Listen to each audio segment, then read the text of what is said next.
अस्सलाम वालेकुम दोस्तों, मैं चंदा जुनैद आज दोबारा से हाजिर हुई हूँ एक नई सच्ची कहानी के साथ और मैं उम्मीद करती हूँ कि आज की ये वीडियो आपको बहुत ज्यादा पसंद आएगी। दोस्तों, आज जो वाकया मैं आपके साथ शेयर करने जा रही हूँ, ये वाकया जिन्होंने हमें भेजा है उन्होंने अपने नाम से मुतालिक कोई भी मालूमात नहीं दी। तो चलिए ये आज का वाकया शुरू करते हैं।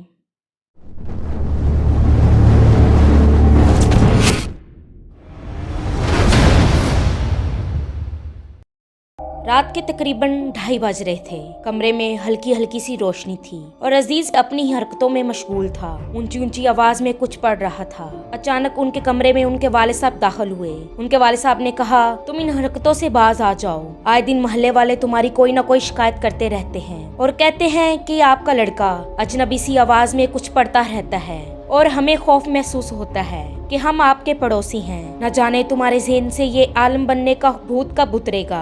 अजीज को आलम बनने का बहुत शौक था, लेकिन उनके वालिद की ख्वाहिश थी कि उनका बेटा पढ़ लिख कर एक जिम्मेदार इंसान बने, एक अच्छी जिंदगी जिए। लेकिन अजीज को बहुत शौक था कि वो जिन्नात से गुफ्तगू करे, वो आलम बन जाए और आलम बनकर लोगों की मदद करे। आलम भी दो तरह के होते हैं, एक वो जो लोगों की मदद करते हैं और दूसरे वो जो बुराई को फैलाते हैं और तवीज़ करके लोगों की जिंदगियां तबाह करते हैं।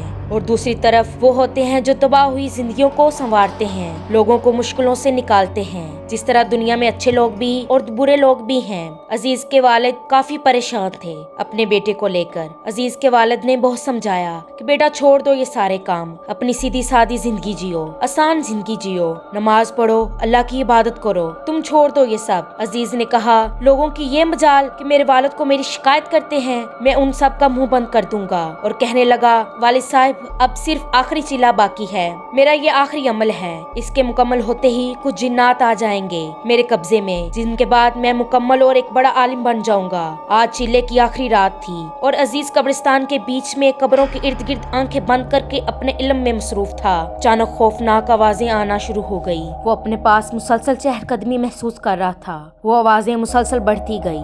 आहिस्ता आहिस्ता माहौल मजीद खौफनाक होते जा रहा था। वो सब कुछ महसूस कर रहा था, लेकिन उसने अपनी आंखें नहीं खोली। वो अपने इरादे का मजबूत था।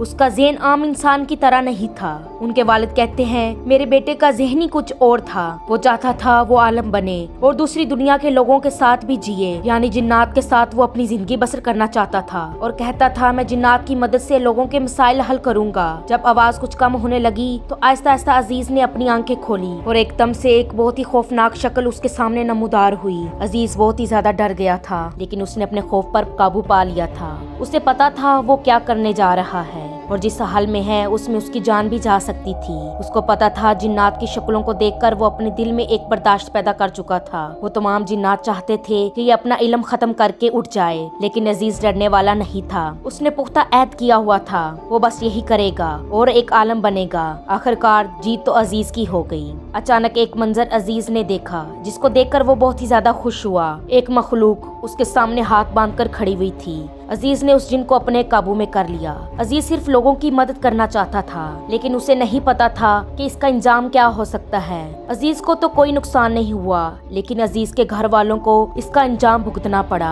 अजीज के घर वाले कहीं भी जाते किसी न किसी हादसे का शिकार हो जाया करते थे। उनके वालिद कहते हैं, मैं होशोहवास में एक बुर्ज के ऊपर से गुजर रहा था और अचानक किसी ने मुझे धक्का दिया और नहर में गिर गया। नहर में पड़े हुए पत्थर मेरी टांगों पर लगे, जिससे मैं शदीद जख्मी हो गया। मैंने उसको समझाया कि जब से तुम आलम बने हो तब से ये हादसात हमारे साथ शुरू हुए हैं। उससे पहले बिल्कुल ठीक था। हमारे घर की छतों पर अब कोई रात के वक्त पत्थर फेंकता था। उनके वालिद और वालदा को बुरे ख्वाब आते थे।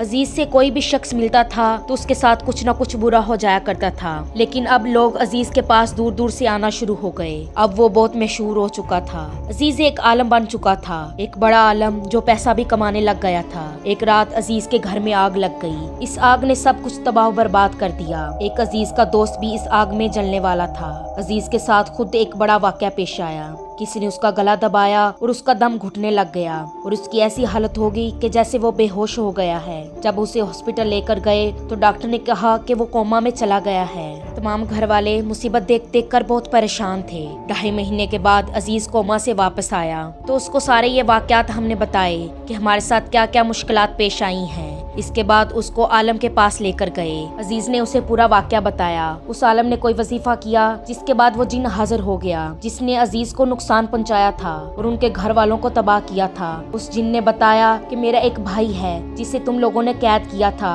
और अपना गुलाम बना लिया था। मैं उसका बदला लेना चाहता था। जिस तरह तुम लोगों को तकलीफ होती है इसी तरह हम लोगों को भी तकलीफ होती है। इसी तरह हमारा भी एक खानदान होता है। इसके बाद अजीज ने उस दिन जिन को आजाद कर दिया और उनके साथ सब कुछ दोबारा से नॉर्मल हो गया। तो दोस्तों ये थी हमारी आज की कहानी। मैं उम्मीद करती हूँ कि आज की ये वीडियो आपको बहुत ज्यादा पसंद आई होगी। अगर आप इसी तरह की मजीद वीडियोस देखना चाहते हैं तो हमारे चैनल को सब्सक्राइब करें और बेल आइकन को दबाएं ताकि हर आने वाली वीडियो सबसे पहले आप तक पहुँच सके। तो हमें याद रखिएगा। अल्लाह निगहबान।